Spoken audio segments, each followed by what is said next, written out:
world. It's another day in Anambra State, Umweze Ihiala.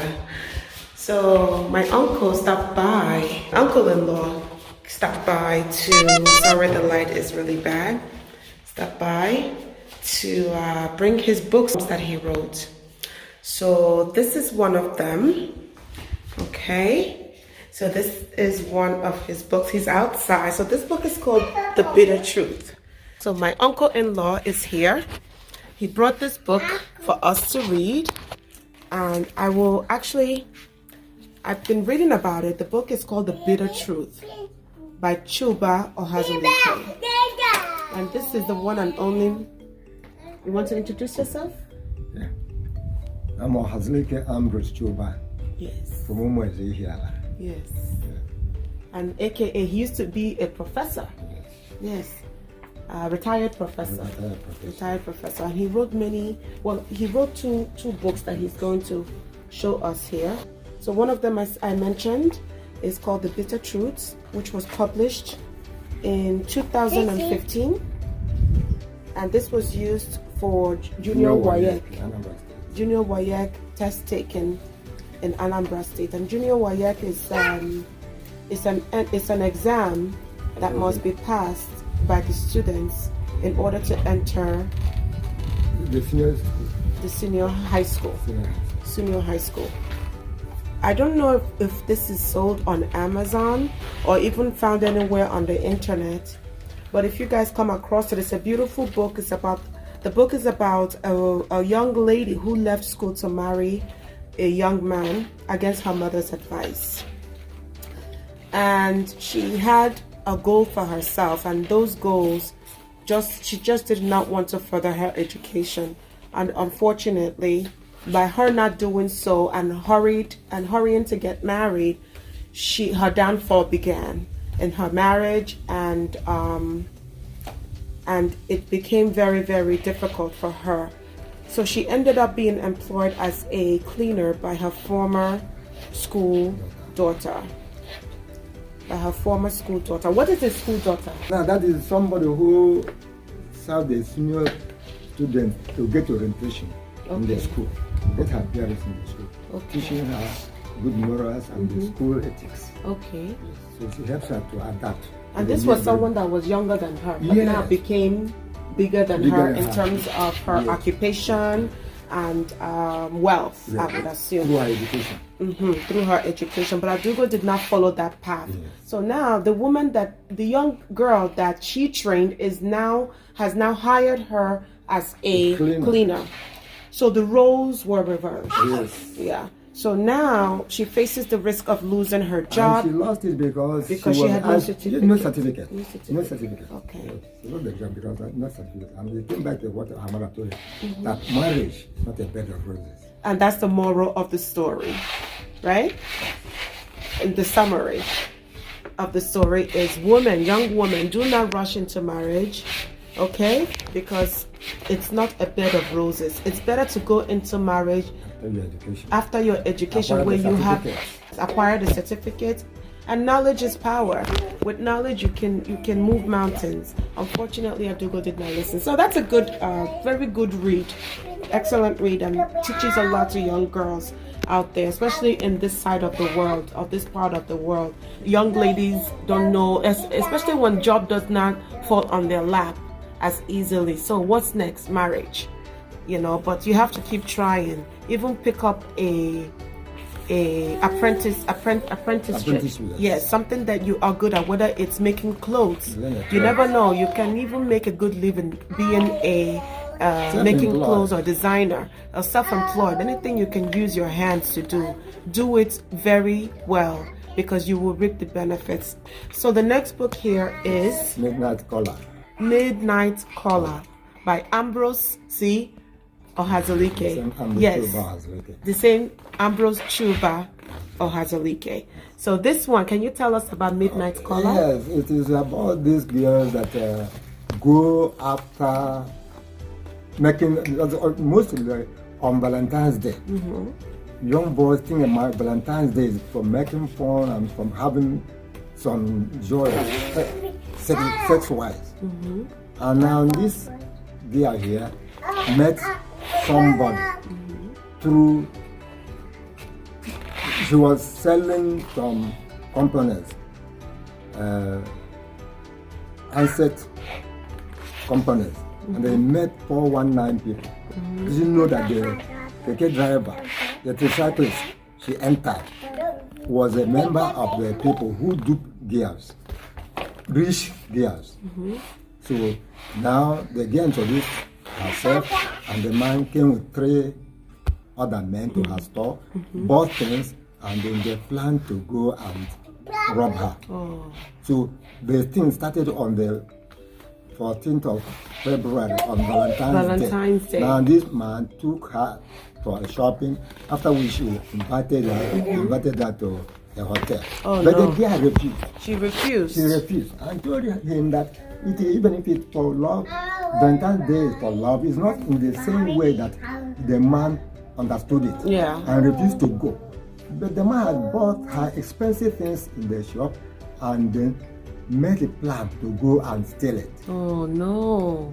So with one hand he gave, and with the other hand he stole it from her and pretended he wasn't the one. So, and the man was caught in the process. Okay. The man was caught in the process. And then he confessed that there were 3 of them who had planned to rape the girl. If she didn't die, she would be unconscious. Rather than they would have gone, taken her key to that shop and looted her property. Oh my goodness. So the man was given some 5 years imprisonment. And then he started writing letters to the girl that it was love that made him to do that. The girl told her that Valentine's Day is not Valentine's love.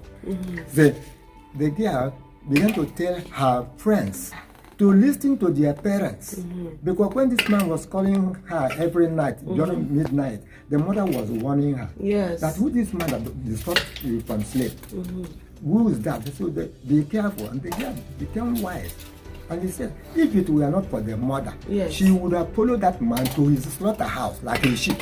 So children should pay attention, listen to their parents, because they will never deceive them. That's true. That's a midnight caller. What year was it published? That was the... Okay. That's so... Okay. Alright, sorry for the interruptions, guys. The kids were making noise and made a mess I had to clean up. So where were we, Uncle Ambrose? No, we're talking about the year Midnight Caller was published. Yes, and what that was, year? In 2019. Oh, very recently. Very recently, 2019. Oh. Midnight Caller. Kings of Kings Publishers, Nigeria. 135 pages. Okay. 135 pages. This is a very good read. So, as just like the other book about bitter truth, hopefully it's on the internet. So grab yourself a copy, and I will see if I can take pictures of the pages and post it on my either my Instagram or YouTube page, so you guys can go ahead and grab a copy and read. It's a good read. So, do you plan to publish any other books in the near future? Yeah. One Are you working? with the publisher. Oh, okay. That one is Matter for the Gods. Matter for the Gods. Matter for the Gods. And it has to do with examination malpractice. You see, all my books are morals to teach. Examination malpractice is not carried out only when students smuggle books or help each other in the exam. It is equally perpetrated when a teacher collects money from students to give them marks. That's not right. That's dishonesty. And it happens a lot. It happens because now it is disadvantageous. You don't mark your paper, or you just give marks. The student will give you money, and then you just award marks to them without seeing the actual thing that they have written. So this was what a teacher did in the Matter for the Gods. he found some students drinking and smoking in a beer parlor on a free day. Now the children begged him and he said, okay, I've forgiven you, but don't do it again. Invariably with time, one of the students, during election for prefects, the child was nominated to be the senior prefect of the school. And this master who caught them drinking and smoking opposed it. Said that he drinks like fish and smokes like chimney. And therefore, making him a prefect will not be good for the image of the school. So the form master of the student that was disqualified told him why. And the man said, this boy says, okay, and this man has a skeleton in the cupboard. And those that live in glass houses should not throw stones. So he revealed to the farm master that this man does not mark paper, they collect money from them. So the principal called the man in question and asked him to bring the children's answer sheets. The man said it was at home. He said, okay, bring it tomorrow. Bring it tomorrow. Yes. So he was asked to bring the children's answer sheets. He did not mind them. So after school, he went to the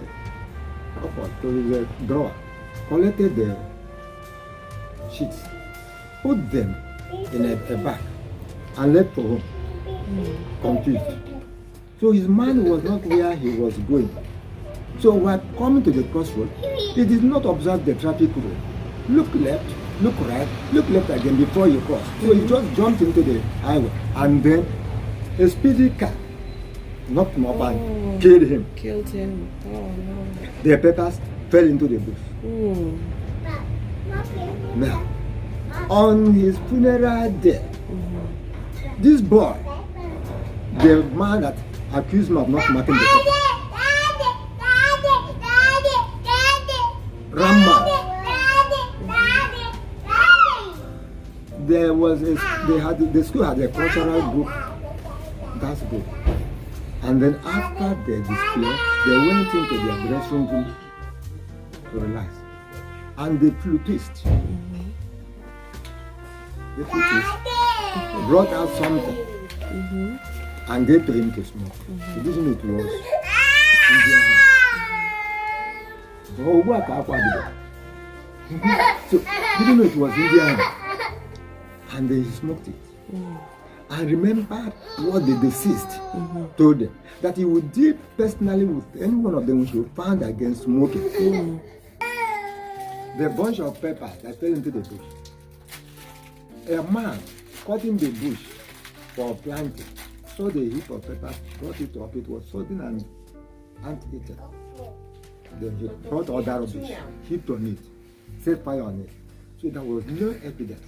Nobody could find out whether this man marked the pepper or whether he collected them or they were marks, but he awarded marks. The matter is there that examination malpractice is not performed only by students, but some teachers help in examination malpractice. And then smoking. As that man now continues going up and down, smoking and coughing, talking to himself, people know him that the cause of his madness is smoking. So the use of that area, nobody needed to tell them that smoking is dangerous to health, according to the Nigerian Ministry of Health. It's written at the back of the dress pass. Smoking is dangerous to health, and young and smokers are likely to die young. Yeah, very much so. Yes. Very much so. It's true. That's a beautiful story. Has this book been published? Yes. Oh no. It's still under work. Still under work. So that's and the title? Matter for the gods. Matter for the gods. All right, guys. Sorry for all the background noise. You know, children are all here listening to the story. It's full of happiness. So guys, I hope you enjoyed this, my guest speaker. He did a wonderful job talking about these 3 books. So please do check them out. I will see where I can find it on the internet, like I said, hopefully somewhere. And I can put the link below for you guys to click and to open and to read or purchase. Okay? So thank you so much for stopping by and keeping your word. I remember he said I will come, I will bring these poems, I will bring the books, which he did on this beautiful Monday afternoon. Until next time, guys, thank you for watching. Peace and love.